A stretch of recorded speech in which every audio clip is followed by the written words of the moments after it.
नरेंद्र मोदी के खिलाफ लिखे लेख पर काटजू पर भड़की बीजेपी। जेटली ने लिखा खुला खत, कहा लगता है रिटायरमेंट के बाद मिली नौकरी का धन्यवाद अदा कर रहे हैं काटजू, इस्तीफा दें या पद से हटाए जाएं।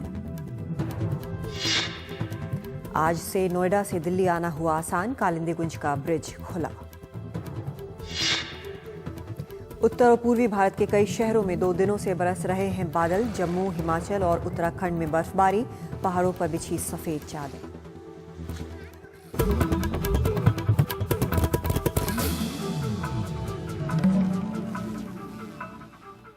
नमस्कार, खबरों में मैं कादम्बरी शर्मा हूं आपके साथ।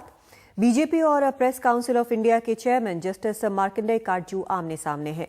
नरेंद्र मोदी पर उनके लेख को लेकर बीजेपी ने जहां जस्टिस काटजू से इस्तीफा मांगा है, वहीं जस्टिस काटजू ने उनके खिलाफ चिट्ठी लिखने वाले अरुण जेटली का ही इस्तीफा मांग लिया।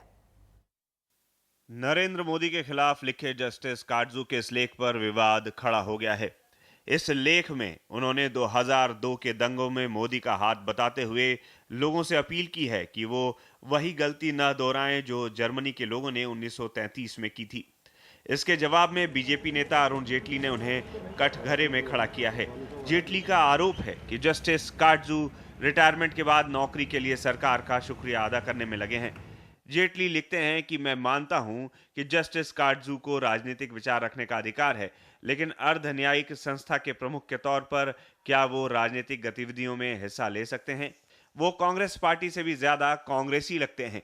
क्या अर्ध न्यायिक संस्था के प्रमुख को राजनीति में सक्रिय हिस्सेदारी से पहले इस्तीफा नहीं देना चाहिए या उन्हें बर्खास्त नहीं करना चाहिए? रिटायर जजों को ये याद रखना चाहिए कि रिटायरमेंट के बाद मिलने वाले लुटियन बंगले का किराया राजनीतिक निष्पक्षता का है, न कि राजनीतिक हिस्सेदारी का।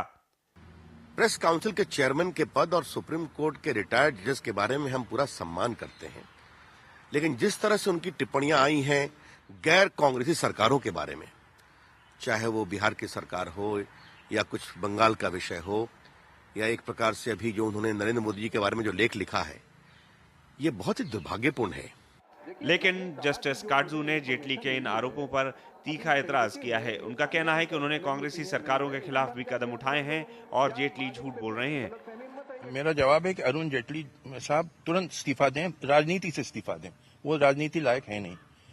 उन्होंने कहा कि मैं सिर्फ नॉन कांग्रेस गवर्नमेंट की निंदा करता हूं।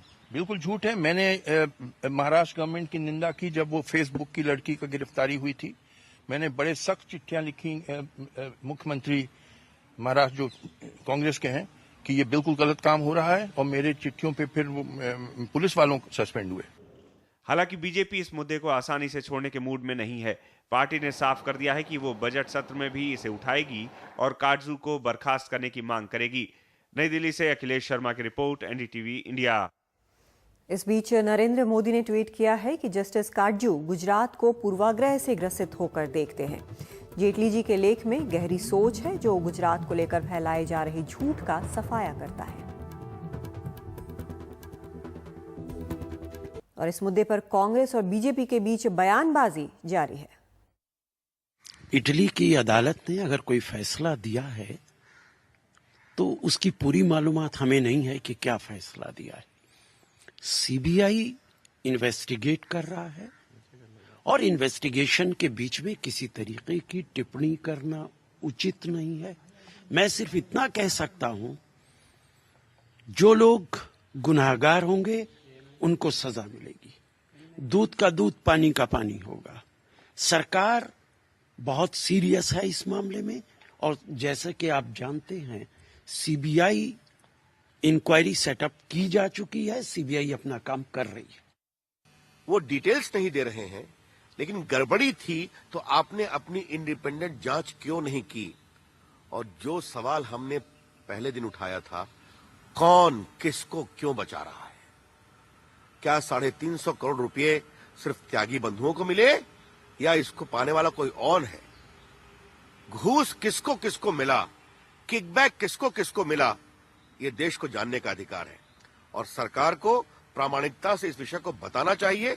सरकार का पूरा उत्तर इस मामले में भटकाने वाला है। लगता है सरकार की मंशा प्रामाणिकता से, ईमानदारी से जांच करने की नहीं है। और इस पर मिलान से और जानकारी दे रही हैं हमारी संवाददाता सुनीता चौधरी।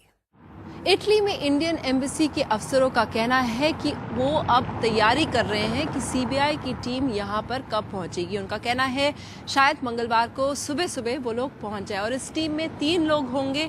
एक तो joint secretary ministry of defence के अरुण बाल, उनके साथ हैं सीबीआई के डीआईजी महिपाल यादव और एक लॉ अफसर भी उनके साथ होंगे।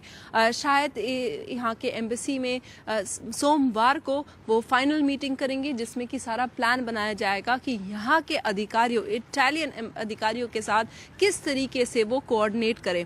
13 तारीख को चार्ज डे अफेयर्स ने उनको रिक्वेस्ट बूस्तो अरीजियो, जहाँ पे चॉपर स्कैम का पूरा केस चल रहा है, उनको रिक्वेस्ट भेजा था कि भारत को ये सारे कागजात चाहिए। लेकिन उनको जो शुक्रवार को जो वहाँ से मैसेज मिला, उनका ये कहना था कि जब तक लेटर रोगेटरी, जब तक कोर्ट का वारंट ना हो, तब तक इटली उनके साथ कोई भी इंफॉर्मेशन अब उनके साथ शेयर नहीं कर पाएगी। यही डर है यहाँ के अधिकारियों का।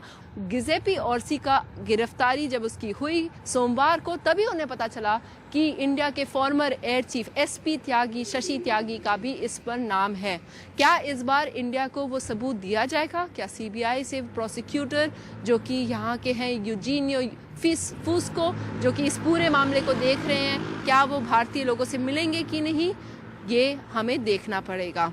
मिलान से कैमरामैन आरिफ राडू के साथ सुनेत्रा चौधरी, एनडीटीवी इंडिया के लिए।